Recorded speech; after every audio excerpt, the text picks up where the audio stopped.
Introducing Capitec Business. Sorry for my low voice. Speaking of low, did you know Capitec Business's Print and Pro card machines offer ultra-low fees, 60% less commission than our competitors? We also process payments 3 times faster and offer free next-day settlements 7 days a week. No matter the size of your business, Capitec's got you. Visit capitecbank.co.za/business for more. If you missed it live, catch the broadcast on kaya959.co.za. Are we shifting gears in the show just to talk about other content outside of the postponement of the budget speech? But as you might have heard in the last hour and a half, we've really zoned into some of the key factors that have come out of the consequences regarding the postponement of the budget speech. But let's not forget that business does come in different forms, different avenues, aspects, and like I always say, there's a business story in everything. And that's why it's important for us to actually have and host conversations that really help us think deeply about how music plays a critical role in terms of being a great revenue generator and business opportunity. This is where SAMRO, the South African Music Rights Organization, comes to the fore as a key institution that helps artists who produce, record and write music essentially ensure that they do have the rights and the ownership of the music and art that they create, as such helping them build and make money and create wealth. To tell us more, though, we join on the line by Annabell Lebethe, who joins us as the CEO of SAMRO to tell us more about the organization, its financial performance and overall business update. Such a pleasure to have you with us, Annabell, and thank you for your time. Evening. Thank you so much, Gogo. It's good to be back and to have a conversation with you. Great to have you back with us. And maybe for many South Africans who might be familiar with SAMRO, have heard of SAMRO, even registered with SAMRO, maybe take us back just to understanding the basics regarding the business model of the institution. Okay. So we exist as an organization that is mandated to protect the copyright interests of our members. Our members are composers, authors, and publishers. So when you create a work, Gogo, you have to then notify SAMRO that I've created the song, the composition, and I own. You'll tell us the split shares that you have, and so our responsibility is to protect that copyright work. And when you notify us, as many times as music users, be they a Kaya FM, a broadcaster, a TV broadcaster, a digital service platform, we would then collect what are called royalties on the members' behalf and distribute them in the form of royalties then to you, who's a member. So we protect those interests not only for national members, but also international members as well through the affiliated reciprocal agreements that we have with similar organizations internationally. So it's an international network of collecting management organizations that are responsible for protecting those copyright interests in a nutshell. 100%. And I'm glad that you mentioned this because it's so important to understand the level of transparency, global partnership, and almost, brings the example that I like to typically use of being globally competitive but still locally relevant. And over the last few years, SAMRO itself has also had to evolve and adopt just to maintain its level of competitiveness in South Africa and beyond. But take us into a better understanding, especially when it comes to the business model regarding transparency, which has become so critical for artists to also understand. Indeed, Gugu, and it's something that we are from a social ethics and governance point. It's something that we hold very dear, and it's a responsibility that we exercise with the utmost responsibility. So, as we have disclosed in our integrated report, what we collected from all the music users that are licensed by SAMRO. So our responsibility obviously is to go out and make sure that we license music users, because that is what the law says. The Copyright Act says that as a music user, you do not have free access to music that is copyrighted. Therefore, you have a responsibility to comply, and compliance in the form of a license that you have to obtain from SAMRO. We then collect based on obviously what the terms and conditions of that particular license agreement are. And the license agreements vary obviously in terms of the different users. So a licensing agreement for a KFM will be very different to a licensing agreement for the pub down the road, or the DJ who's playing a set at a concert over the weekend. So we've got a basket of tariffs that apply to different users, because obviously, as I said, usage is not the same. And once we sign off on that agreement, we then would issue an invoice, and we collect on behalf of our members in that respect. Obviously, the way that the model is set up by members. So SAMRO was obviously an organization that was set up by members who are the copyright owners. We would then take off obviously what is operational expenses for the administration of the collection responsibility, and pay the balance over to our members. And this is where we then refer to a great extent to cost to income ratio, and aiming to bring that down as much as possible. And we're seeing that gradual decrease in the right direction of what it costs us to actually collect the revenue and pay the greatest portion to our members. So in summary, that is what our model is. We license, we collect, and we distribute. Got you. And this is so important for us as well, because it helps us contextualize the background as to the phenomenal record growth that you've seen in your financial results just this past earnings season, and maybe help us understand that positive numbers, increasing member royalty. So ultimately, it's a win-win for the institution, but more so the artists themselves. More so for the artists, Gugu, as you rightly say. I mean, we exist because of our members. We're a member-centric organization. And so our responsibility, first and foremost, is to our members. So as many times as members notify works or let us know what works they actually have written and distributed, we then equally have a responsibility to make sure that we chase the money for them. And I think that the essence in understanding the model is, imagine if in South Africa we've got about 140,000 members. Imagine if 140,000 individuals were going around knocking on every music user's door saying, you need to pay me, you need to pay me. So the model is built in such a way that the collecting management organization, which is SAMRO, becomes the agency for its members to go out and represent their interests, because we know that it would be, you've got economies of scale that work in your favor. You've got a pool of members that are giving you an instruction to go and collect on their behalf. And so that simplified model is really what gives SAMRO the economies of scale to be able to go out there and say, not only do we represent South African composers, publishers, and authors, we also represent international composer, author members' interests as well. And I think that is the power of the model as far back as when it was established and thought of.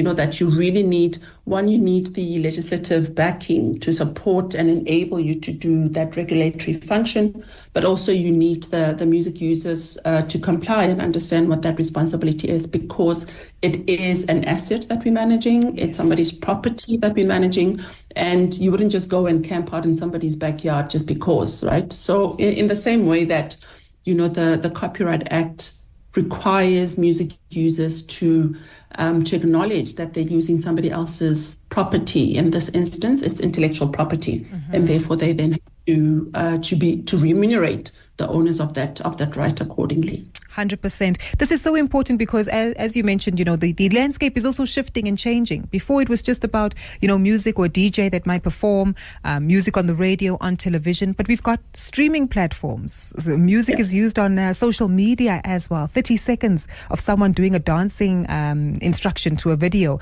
and so many other ways regarding distribution. How, I guess, has that been incorporated by SAMRO to enhance the revenues that can be collected for us on behalf of artists?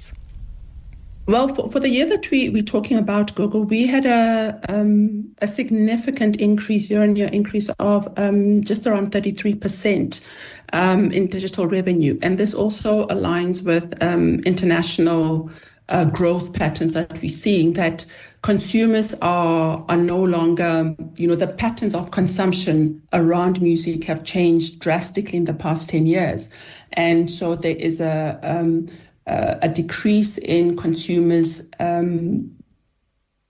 sort of being on, using broadcast and television, let me say rather, to becoming a bit more, streaming prone. So the Netflixes, the Disneys, the BritBoxes, the Prime, Amazon, etc. So really that is where video is being consumed a great deal. And then, of course, you've got the user-generated platforms like your YouTube, your TikToks.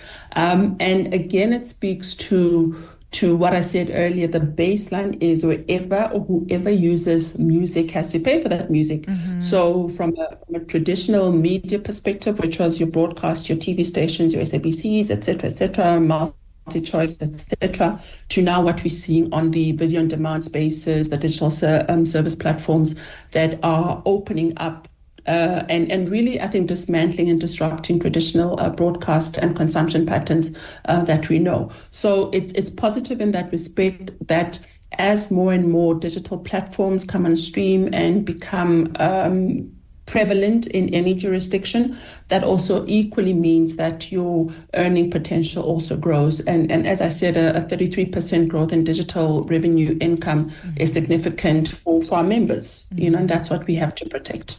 Definitely. Growth, protection, and of course, just the turnaround that has been attained in terms of the financial results that you've delivered recently.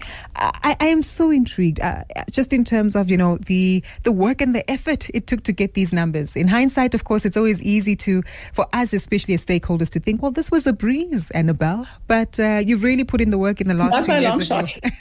Exactly. You've put in the work in the last 2 years since your appointment as CEO with the team that you've put together. So maybe help us understand, shifts in the strategy, the role and function of technology, and additional actions that had to be taken to see this level of growth that we want to see maintained. Right. Gugu, I think sometimes we overanalyze strategies and we overthink strategies, and sometimes it really takes going back to basics to do what you need to do. I think, as I indicated, our business model is license, collect, and distribute, but it's around. So our strategy has really been focused on efficiencies. Making sure that we reduce the cost of collection, as I indicated a bit earlier on, and we've seen that in a 10-year period, this is the lowest that it's ever been for SAMRO. We've also done it because we have focused our attention on improving our business systems. So the core system and core business really is licensing and distributions and member services. So the core system needs to be and is being developed internally in-house, and I'm really, really proud of what the team has managed to do in bringing in technology and improving on systems capabilities to do the basics. And the basics ultimately will benefit the members. Over and above that, we've had to chase. We've had to chase because we acknowledge that the licensing for music usage is a grudge purchase. It's a grudge tax in a sense. And so we've had to really walk a journey with music users to help them better understand, one, the value of music in their business, in their operations, but equally the responsibility that is assumed in the usage of that particular property, right? Mm-hmm. So, and again, it's been about, the team focusing on those basics and making sure that our members understand that we are ultimately here for their best interests and seeking to build our members' trust and be transparent in the things that matter the most, and manage collections better. And again, it's chasing after that money that belongs to our members. 100% chasing after the money that belongs to the members. But the members also need to be responsible and come on board and register and follow through with the necessary documentation and the likes. I think it's so important as well, Annabell, that we do reflect. One of the last times we spoke to you and your colleagues, we highlighted the importance of making sure that DJs, artists, make sure that they get their licenses, that they register with SAMRO in order to get what's due to them. Unless they officially follow through with the process to document themselves and their work, then there's no way SAMRO is able to assist them through these efforts. And I bring this up just to ask for an update. We have a few colleagues here in the building at Kaya who are DJs. Sol Penduka, he's off to China right now to participate in a performance internationally, and a few other producers and musicians that we have in the building. So this is a polite way of me asking to see how we can help them. And if there's been an thank update. you for reminding them, Gogo, firstly. Thank you for reminding them of that responsibility. But I know that your colleague Saul is very fluent in sort of music rights responsibilities, and I appreciate the advocacy that he does for generally, the work of collecting societies. But I do want to say, though, Gogo, that part of why we've increased our distributions is because we've had particular specific projects where we've had to also chase members, right? The money doesn't belong to us. And I really want Kai listeners to understand that everything that we do is about making sure that we reduce the liability where we are sitting with members' money. So, for example, we would have instances where we're sitting with about 40 million rands of unclaimed royalties, right? Mm-hmm. And so we've got projects that literally go around door to door saying to somebody, hey, by the way, please register, become a member of SAMRO. We need to pay you. And in some instances, this is also money from foreign societies. And there's a term that's used that is called non-society revenue, because nobody knows who you are. But yet, you know that there's music and there's a composition that exists that belongs to somebody. And so we really go around, advocating and implementing campaigns that seek to make sure that members become registered, because we're sitting with money. And we do pay out. We clear literally every quarter. We're clearing that account out. But on the opposite side is also where members are not properly registering their works and documenting their works. Right? We need to know the specifics around how you notify SAMRO, the detail of information that is required, because it's part of an international system. It's part of an international network of knowledge around ownership. And so if we don't know you, trust me, they're not going to know you in the UK. But we need to make sure that you are registered and your work is properly registered and accounted for, so that this international system of collections can do right by you. Or even if you're sitting in Pietermaritzburg, Mlazi, wherever, you will get the money that is due for you. And that is about the transparency and the ethics of the work that we do. 100%.